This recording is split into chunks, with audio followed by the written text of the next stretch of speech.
Oke, assalamualaikum warahmatullahi wabarakatuh. Selamat pagi semua, salam sejahtera buat kita semua.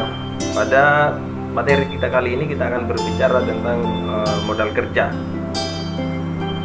Tapi sebelum kita lanjut, jangan lupa komen, like, share, dan subscribe. Saya Rudi Abdullah SE MM AK CE. Baiklah, kita lanjut materi kita, yaitu berbicara tentang modal kerja. Oke, ini adalah pengertian modal kerja. Kita lihat dari pendekatan akuntansi, modal kerja. Pendekatan akuntansi, modal adalah selisih antara aktiva dan kewajiban. Kalau pendekatan hukum, modal adalah dana yang ditanamkan pada saat perusahaan didirikan, tercatat pada akte. Kalau menurut Lutge, yang mengartikan bahwa modal hanyalah dalam artian uang. Kalau menurut Schwenlen, modal baik dalam bentuk uang maupun barang. Jadi modal itu bisa saja dalam bentuk uang ataupun dalam bentuk barang. Modal aktif yaitu neraca menunjukkan modal menurut bentuknya di sebelah debit, dan modal menurut sumbernya di sebelah kredit, seperti itu ya. Modal aktif neraca debit bentuknya, modal pasif neraca kredit sumbernya. Pembagian modal aktif yaitu aktiva lancar dan aktiva tetap. Nah, kita lihat berdasarkan fungsi bekerjanya aktiva dalam perusahaan, modal aktif dibagi menjadi dua, yaitu modal kerja atau biasa dikenal dengan working capital, dan modal tetap atau biasa dikenal dengan fixed capital asset. Modal kerja adalah jumlah keseluruhan dari aktiva lancar.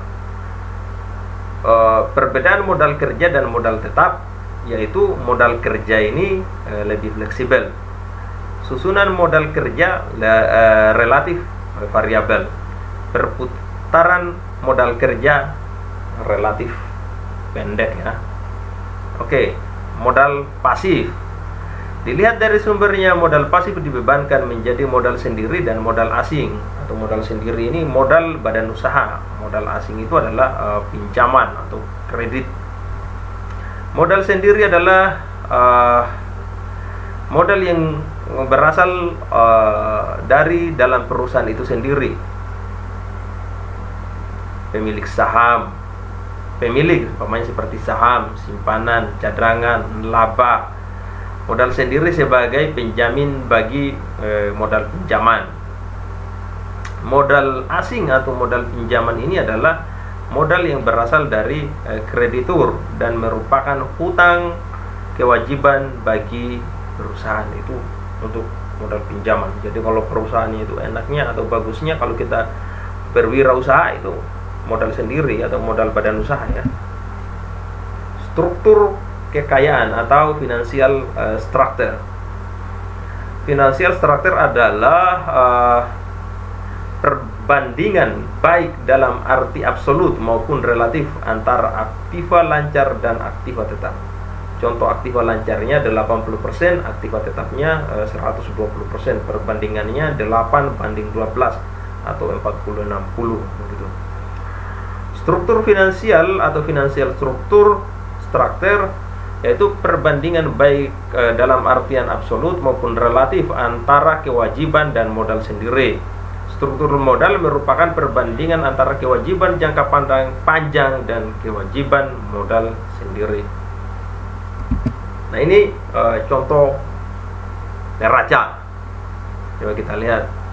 Kita berbicara kewajiban. Nah, ini pada poin ini kalau kita lihat neraca, kunci dari neraca itu isi dalamnya aktiva, hutang, dan modal. Kalau neraca itu mau dilihat, ya dia harus seimbang. Kalau dia tidak seimbang nilai total aktiva dan pasifanya, berarti ada yang keliru. di perhitungannya. Kemudian ada laba rugi. Laba rugi ini adalah pendapatan dikurangi beban-beban. Kemudian adalah, saya geser sedikit, ada yang namanya perubahan modal. Perubahan modal ini, kenapa terjadi perubahan modal? Karena ada yang namanya prive atau pengambilan pribadi. Seperti itu ya. Oke, kita next. Modal kerja. Modal kerja atau working capital yaitu modal yang dibutuhkan untuk menjalankan kegiatan perusahaan sehari-hari atau untuk menjaga kontinuitas usaha perusahaan. Contoh, untuk membeli bahan baku, pembayaran tenaga kerja, pembayaran hutang dagang. Konsep modal kerja yaitu konsep kuantitas, gross konsep working capital, konsep kualitas net konsep working capital, dan konsep fungsional. Mari kita lihat apa itu konsep kuantitas. Jadi konsep ini menitik beratkan pada jumlah yang diperoleh untuk mencukupi kebutuhan perusahaan dalam membiayai operasi yang bersifat rutin. Itu konsep kuantitas atau gross konsep working capital. Dalam kondisi ini menganggap bahwa modal kerja adalah jumlah aktiva lancar atau gross working capital. Itu konsep kuantitas. Total modal kerja sama dengan total aktiva lancar. Kalau konsep kualitatif atau net konsep working capital, konsep ini menitik beratkan pada kualitas modal kerja, ya, dia pada kualitas. Dalam kondisi ini, pengertian modal kerja adalah kelebihan aktiva lancar terhadap hutang jangka pendek. Definisi ini menunjukkan margin of protection atau tingkat keamanan dari kreditur jangka pendek serta menjamin kelangsungan operasi perusahaan di masa yang akan datang. Di sini sama dengan modal kerja itu adalah total aktiva lancar dikurangi dengan total hutang lancar kalau di konsep kualitatif. Oke, yang selanjutnya konsep fungsional. Konsep ini menitik beratkan pada fungsi dari dana yang dimiliki dalam rangka menghasilkan pendapatan atau laba dari usaha pokok perusahaan. Semua dana yang dimiliki perusahaan pada dasarnya digunakan untuk menghasilkan pendapatan, tetapi tidak semuanya dana itu menghasilkan laba periode ini, atau biasa istilah akuntansinya itu dikenal dengan istilah current income. Oke, kita next. Nah, pentingnya modal kerja. Ini kerja ya. R-nya hilang ini, modal kerja.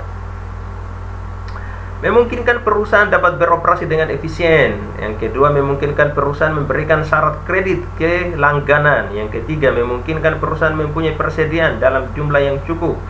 Yang keempat, memungkinkan perusahaan dapat memenuhi kewajibannya tepat waktu. Yang kelima, melindungi perusahaan dari krisis modal kerja. Itu adalah pentingnya modal kerja. Jadi pentingnya modal kerja itu sangat-sangat penting. Faktor yang mempengaruhi besar kecilnya modal kerja: sifat atau tipe perusahaan. Yang kedua, waktu proses produksi. Yang ketiga, waktu perolehan bahan. Yang keempat, syarat pembelian bahan. Yang kelima, syarat penjualan barang. Yang keenam, tingkat perputaran persediaan. Oke, itu tadi berbicara faktor pengaruh besar kecilnya modal kerja. Kita next.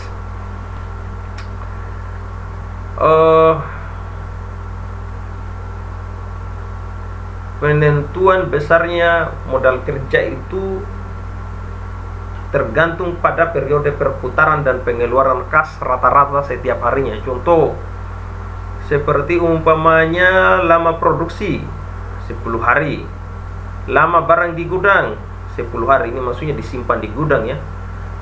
Jika waktu terutang 10 hari, periode modal kerja berarti 30 hari. Nah, pengeluaran setiap hari, bahan mentah 4.000, bahan pembantu 2.000, tenaga kerja 3.000, penjualan lain 1.000, jumlahnya 10.000. Kebutuhan modal kerjanya kita yaitu 30 hari dikali dengan 10.000, yaitu 300.000. Ini adalah hanya perhitungan atau contoh sederhananya ya. Selanjutnya, pentingnya memahami manajemen modal kerja. Yang pertama, sebagian besar proposisi waktu manajer finansial adalah dialokasikan untuk manajemen modal kerja. Lebih dari 50% dari total aset umumnya diinvestasikan pada aktiva lancar. Hubungan antara pertumbuhan penjualan dan kebutuhan investasi pada aktiva lancar adalah sangat erat dan langsung ya. Untuk perusahaan kecil, manajemen modal kerja itu sangat-sangat penting.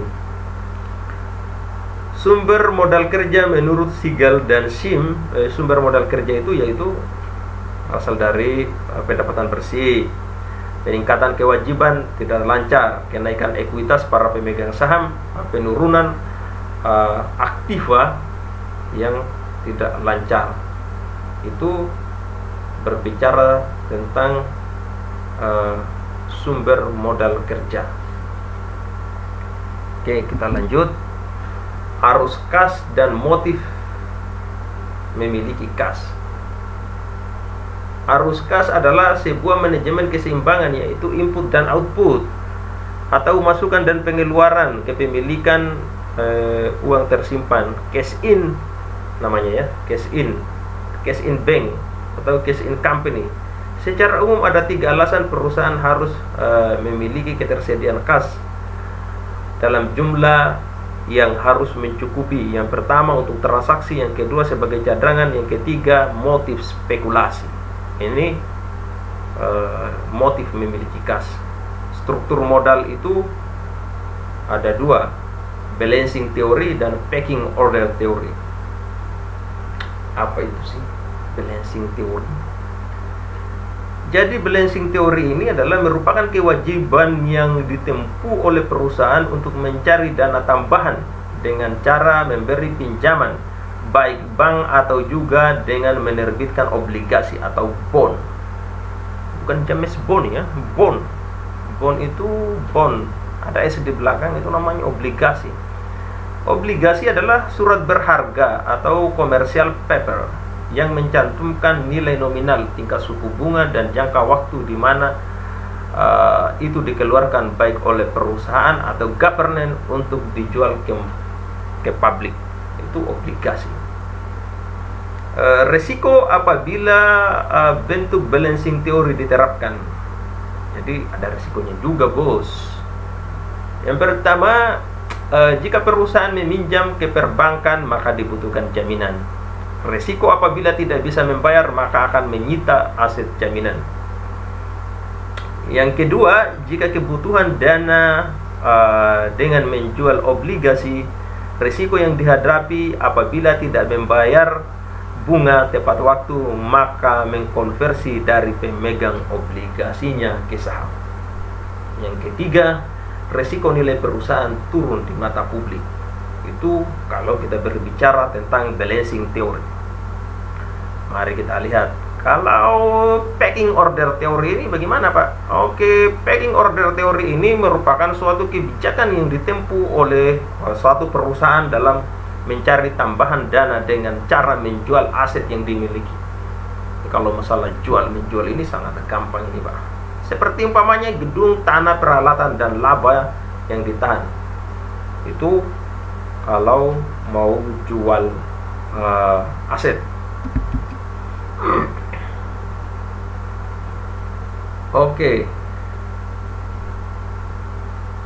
kita masuk ke faktor yang mempengaruhi struktur finansial.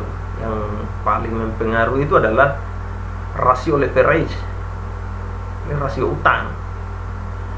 Jadi kemampuan suatu perusahaan dalam menjalankan aktivitasnya di mana dana yang diperoleh berasal dari pinjaman. Faktor yang mempengaruhi faktor finansialnya yaitu tingkat pertumbuhan di masa mendatang, stabilitas penjualan di masa mendatang, struktur modal dalam industri, posisi kontrol dan sikap pemilik serta manajemen terhadap risiko. Ini yang berkaitan dengan utang. Apakah bagus kalau perusahaan itu memiliki utang? Jawabannya ya tidak bagus. Alangkah bagusnya ketika perusahaan itu sudah berjalan, harus memiliki strategi untuk mengurangi utangnya sehingga modal kerjanya itu tidak terganggu. Kalau perusahaan itu utangnya terlalu banyak, maka akan membebani perusahaan, karena setiap bulan atau setiap tahun akan ada pengeluaran dana khusus untuk membayar utang itu. Oke, saya kira itu saja untuk materi modal kerja pada perusahaan ini. Hal-hal yang tidak dipahami, hal-hal yang tidak dipengerti, silakan tanyakan pada kolom komentar di bawah. Terima kasih. Assalamualaikum warahmatullahi wabarakatuh.